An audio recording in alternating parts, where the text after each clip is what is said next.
Hey, I'm Nathan, and I'm going to show you how to change a tire on a dirt bike. Wait,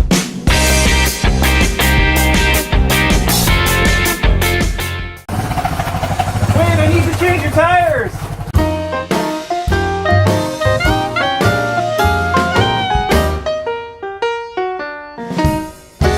So here are the tools you're going to need. You're going to need a big wrench to take the axle nut off. You're going to need a couple of tire spoons to take the tire off the wheel. You're going to need a couple of combination wrenches to take the rim lock off and the valve stem out. And you're going to need, you don't need this tool, but this is really nice to have. It's called a tire tamer. Allows you to get the valve stem in easier. Tire pressure gauge and bead buddy, which will help you get the tire on without fighting it as it walks off. You'll also need some soapy water. I just like to use dish soap and some water. Let's get started. Alright, first thing we got to do is get the bike up on the stand. Then we got to take the rear axle nut off. Grab our big wrench, put it on the rear axle, and give it a shove. Next we're going to go ahead and tap it out of there. It should be pretty loose.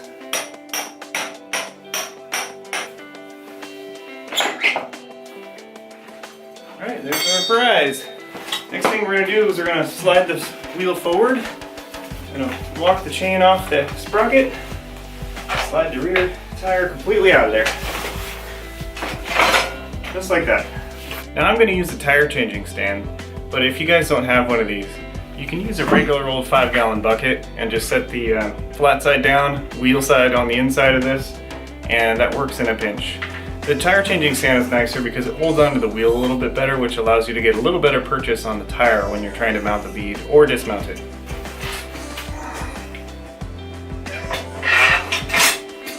So the next thing we're going to do is we're going to go ahead and take off the valve stem cap, then we'll remove the valve stem and the valve stem nut, and then after that we'll go ahead and loosen the rim lock. All my bikes have a little tire valve like that, tire valve cap, and you can see at the end of it it's got a little lip on it. It allows you to take the valve stem out, and having that with you all the time on your bike is really nice, especially if you're out in the middle of nowhere. I'm going to move this over so you guys can see what I'm doing. Okay, so you can see this nut has loosened off, and then we're about to take off the nut on the valve stem. Just go ahead and thread that off of there. Next thing I'm going to do is push on the valve stem a little bit, push on the bead lock a little bit, and I usually just grab a wrench and pry on a little bit like this. Next thing we're going to do is go ahead and pry the bead loose. So I usually just stick it in there a little bit, give it a good pry. Most of the time, the tire hasn't been on there for too long, it'll just pop loose. Just give it a few pries in a few spots. I can see that it's already broken away from the bead and is now in the drop center, edge of the wheel rather. And loosen the bead lock up a little bit, rim lock rather. Kind of go around and break it free a bit. And once you can push down on it and it feels pretty free away from the edge of the rim, you can flip it over. Do the same thing on the other side.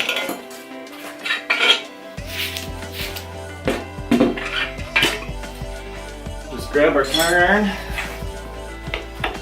and pop it loose a bit.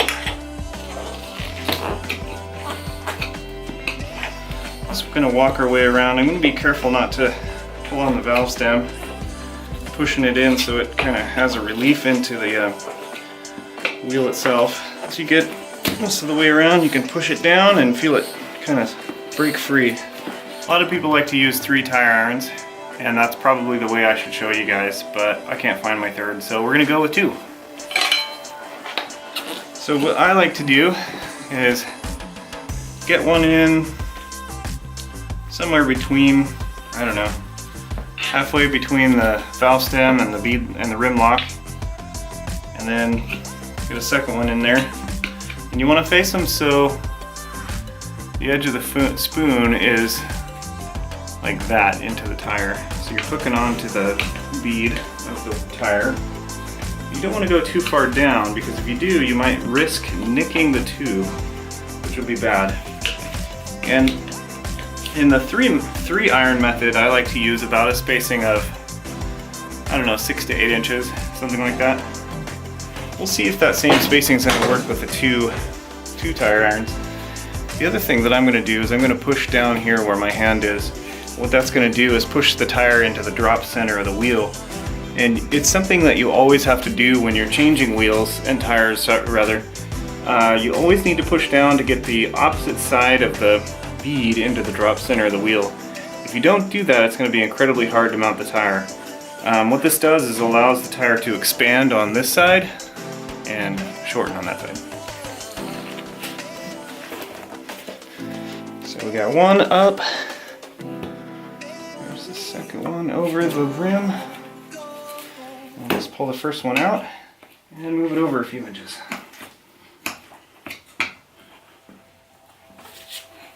It's going to be a little tricky to get in there at first. There we go. Just keep walking it around.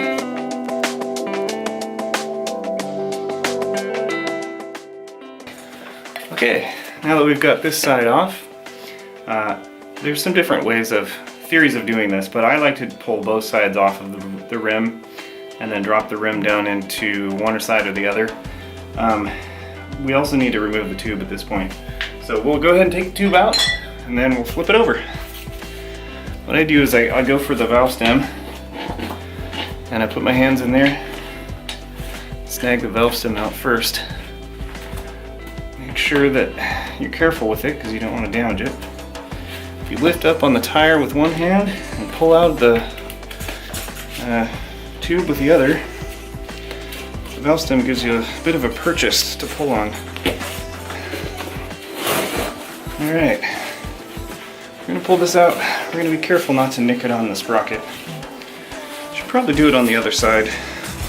I found that if you're careful, it doesn't matter which side you pull it out from.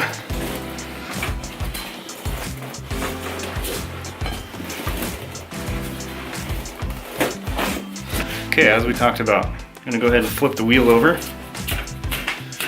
We're flipping it over to move the tire off the other side of the bead. Same deal here, same spots, 6 to 8 inches apart. Tricky on this side is that you need to kind of lift up on the tire, kind of sort of blocking your view, but kind of lift up on the tire to get it kind of closer to the middle. Otherwise it makes it hard to get the bead over. Again, we're paying attention to this side of the tire, the opposite side, to make sure that the bead is in the drop center. So you can see here we've got a little bit of it lipped over. And now it's time to go ahead and give this one a good reef now that we know that the opposite side is in the drop center of the wheel. There we go. Let's pull that guy out of there. And go another few inches, maybe 3 or 4 inches. Grab another little bite. Just keep working your way around about 3 inches at a time.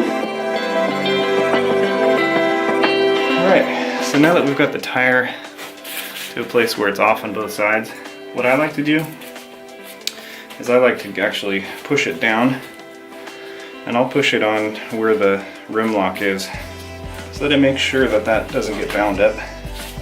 I'm going to pull on the rim lock with one hand and push down on the tire with the other hand. So here goes. So once you get about halfway off at this point, what I like to do is use my legs to slide the tire that way.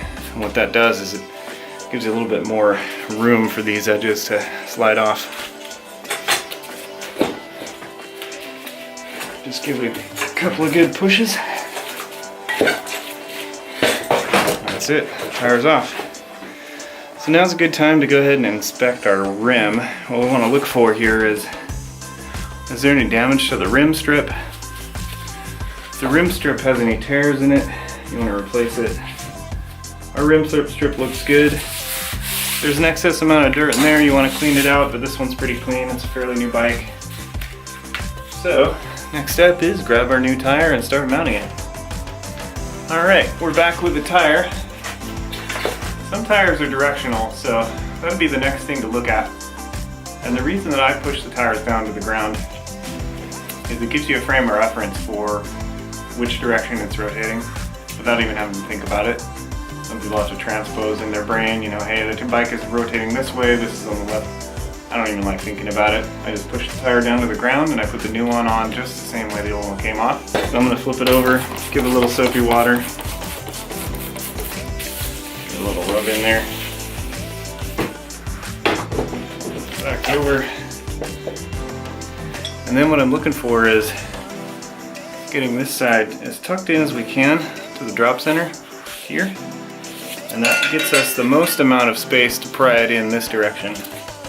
So we're going to go ahead and grab our tire irons. We'll shove them in just past the point where the lip comes over the tire. And pushing that direction helps a lot. And just put a couple of twists on it. Work your way around. Be patient. Sometimes it'll slide out. That's okay. We're out here in the garage wrenching. Having fun, life is good.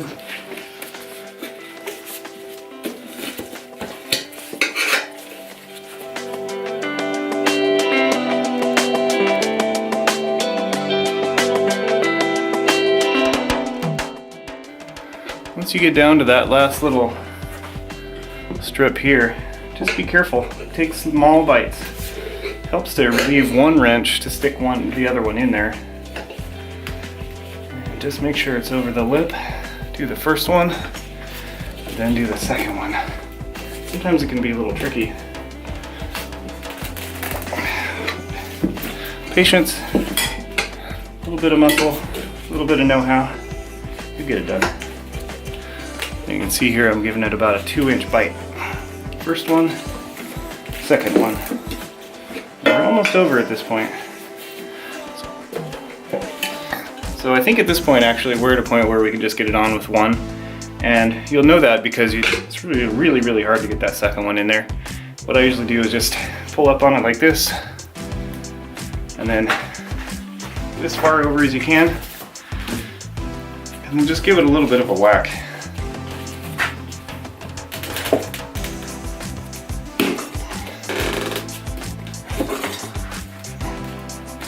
Like that. Now that that tire's on there, we can go ahead and put the tube in. Alright, what I like to do with tubes is I will put some baby powder on them. What that does is it acts like a dry lubricant, so as it goes inside there, the tube doesn't get bound up inside the tire, which can cause pinch flats. So the other thing I like to do is I like to put maybe like half a pound of air in here, and what that does is it keeps the tube from, again, binding up in there, and allows you to stick it in there and have it kind of straight instead of folded over itself. So let's do that. So it's just got a little bit of air in it. And then let's grab our baby powder and let's just powder it up. I just like to run it over a little bit like this. And I'll just kind of wipe it on with my hand. And flip it over. Do the same thing on the other side. Again, what I'm doing here is I'm applying a layer of powder that's going to act as a dry lubricant and keep this tube from binding up, because rubber on rubber has actually got a lot of traction, and so internally this is going to want to try and stick to the edges of the tire, and what this does is allows this tube to slide around inside there. So let's get our tire tamer, and what's cool about this tool is you can kind of wrap it around the bead of the tire right where the valve stem goes in, and kind of give it a pry, and that allows you to start the valve stem on the tube a little bit easier. So what I'm going to do is shove the tube in right around the valve stem hole.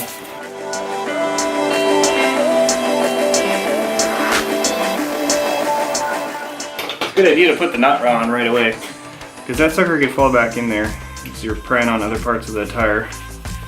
I just put it on there with a few threads just to kind of keep it from falling back in. And then we can move on to shoving the rest of the tube in there.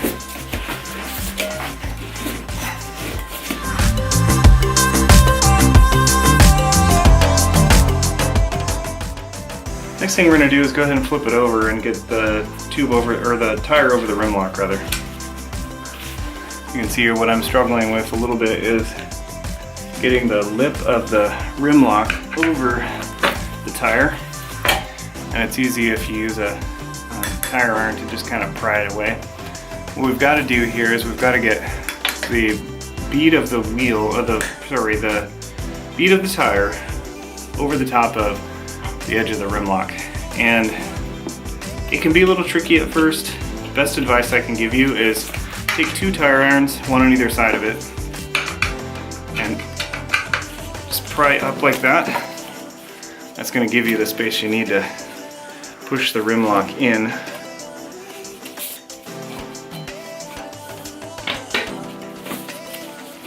As you let go on the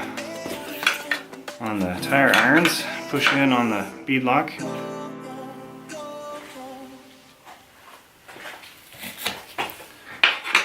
So we're just going to work our way around. Important thing here is take small bites, take it slow, don't go crazy, and then 180 degrees to wherever you're working. Make sure the rim is in the drop center of the wheel. And how you do that is you just take your hand and push down until it kind of goes into the middle of the wheel. We're going to go ahead and just work our way around. At first you can take bigger bites, like 6 inches. As you get further and further around, you have to take smaller and smaller bites. So we're just going to push it into the drop center. Drop our tire irons, that's okay. Happens. Being careful not to pinch the tube between the wheel and the tire. How I'm doing that is using the lube, and also I'm not taking a very deep bite with my tire irons. I'm going in only far enough to catch the edge of the rim.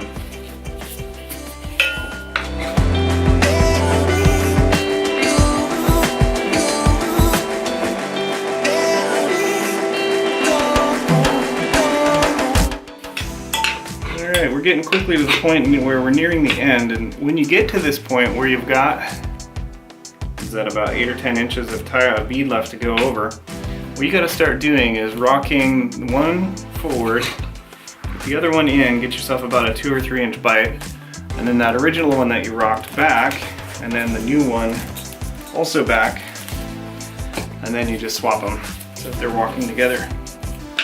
And that same deal. Just do that over and over until it's done. I'm not using very much force. Maybe 20 pounds of pressure. If you're using more than 30 pounds of pressure, there's something wrong. It's probably that the tire's not in the drop center on the opposite side. When you get to this point, we've only got a couple inches left. I just like to push on it. That's it. It's in there. So run the bolt down, tighten it down. This one's 13.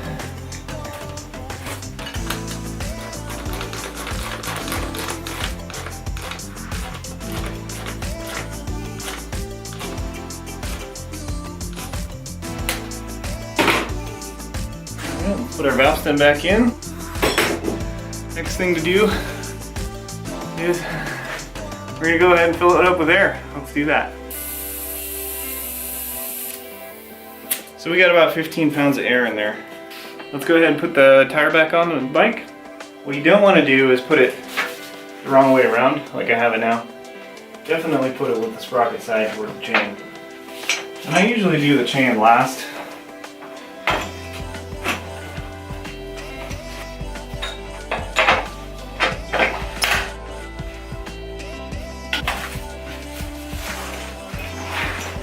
We got the tire on there. I'm going to lower the bike down, set the air pressure, and all finished.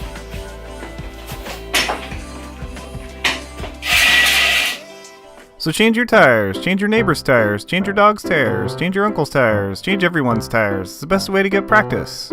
Just don't be like this guy and change too many tires. Hopefully you guys found that useful and entertaining, or at least instructional, and thanks for watching. See you on the next one.